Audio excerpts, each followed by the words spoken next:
This video is intended to be a brief look at Pelikan's M800 Stone Garden that came out just this year. This is one of those ones that a lot of people have been on the fence about. The pre-release photographs have been somewhat confusing, I think, in terms of how they portray the pen.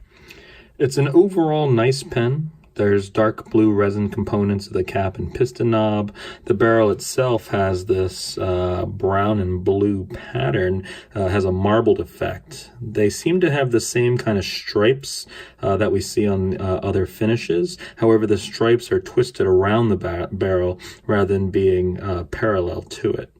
And that gives it the nice marbled effect. There is some pearlescence to the design, and this serves to give it some depth. Otherwise, it's fairly standard for an M800. You have all the gold-plated furniture, the trim rings and cap bands are the same. The piston, the cap top has the single chick logo. The nib is the 18-karat two-tone gold. In this case, it's a fine nib. Overall, very nice pen. You know, one thing you might notice is that there's no discreet ink window. I know that does bug some people. If you hold the pen up to a strong light, such as maybe your cell phone flashlight, there is transparency there that does allow you to gauge the remaining ink level. However, there is no discreet, easy way to evaluate that. I know that does bug some people.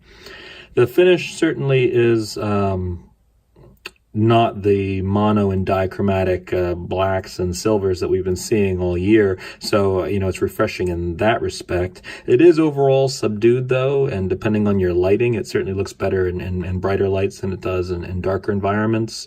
So if you're looking for something a little bit more colorful, you might want to hold off for the M600 Vibrant Orange, which is coming out around this time now as well. Just to give you a sense of this blue resin, I'll just kind of compare and contrast. You know, here's a blue from the Nord LB pen that came out in the early 90s. That's an all blue M800, and this shade of blue darker than the blue on the Stone Garden. And then here's the M805 blue, and that's an all blue pen. And that shade of blue is actually lighter than what we see on the Stone Garden. So it's probably, the Stone Garden's probably a shade somewhere in between, which, I think is a good color overall. So if you like blue pens, certainly, you could do worse than this one. I don't quite get the Stone Garden reference because I've never seen a Stone Garden with the palette of blues and browns. However, I will give them, artistic license on this one because it is overall a good-looking pen. So I hope this helps you with your decision whether to purchase or hold off. And please feel free to comment on the post if you have any of your own insights.